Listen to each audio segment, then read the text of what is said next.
night, Ken, we may need an umbrella tomorrow. I would keep one handy, Wes, especially in the early morning hours and then probably late afternoon the way it's looking. Scattered storm chances are going to be increasing as we go through the night tonight. More towards tomorrow morning, and locally heavy rainfall is probably the biggest concern. But again, don't be surprised if you hear some rumbles of thunder late tonight. I've told you last week, summer not done yet. If you're just new here to East Tennessee, we had that little bit of a break where it was comfortable in the morning hours with 60s, but it will be a little hotter later in the week, back close to 90 degrees. Now, pretty quiet right now. Skylift Park in Gatlinburg, all quiet there on their plaza.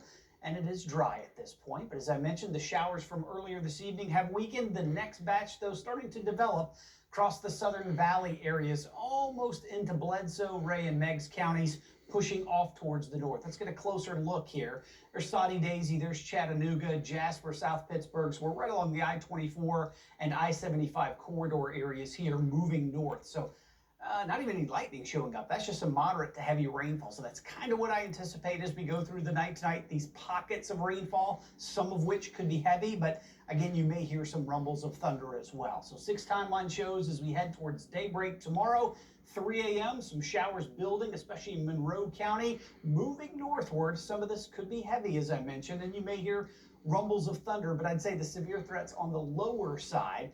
Biggest impact would be if some rain happens to develop over the same areas time after time. That could lead to some isolated flooding. So this is 7 o'clock in the morning. Going to wake up to some damp roads. As I mentioned, there's probably a break somewhere from mid to late morning to early to mid-afternoon. There'll be some drier periods here. Then as the sun, if it peaks out like we're expecting to do in some spots, especially on the plateau, that combined with a cold front moving in could spell a few spotty thunderstorms that could be severe. Level 1 out of 5 risk, damaging wind gusts would be our biggest threat here. So it's mainly the plateau into southeast Kentucky. Let's talk about the timing. Back to 7 a.m., showers are moving out. There's our little bit of a break here towards midday. Then shower storm chances bubble up in the heating of the day. You can almost pick out that cold front starting to slide in. That's that area we'll be watching. That risk area, maybe for some stronger storms. That's 4 o'clock in the afternoon, right into the evening at 7. And some of these will actually linger into Sunday night as well. So this is 24 hours from now. We still have that threat for some scattered showers and storms around the area.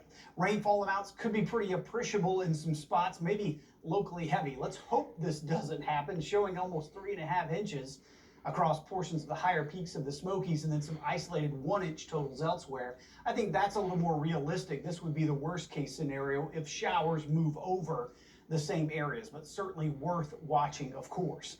Rain opportunities go down after Monday morning. Tuesday, Wednesday looking okay at this point. And I'd say Thursday, Friday rain chances. These are mainly over the higher terrain like into the Smokies, but it does get a little unsettled again by about this time next week. Speaking of unsettled, look at the sweatcast showing sticky to muggy conditions really now all the way through next Saturday. Summer not done yet. Usually we got to get through at least mid-September 1st before we see a bit of a break. All right, scattered shower and storm chances again early morning and then again late afternoon into the evening tomorrow. They taper off early Monday. Tuesday, Wednesday looking nice, just warmer and more humid, and we're flirting with that 90-degree mark by the time we wrap up next week. And thank you very much. Southern Texas is under a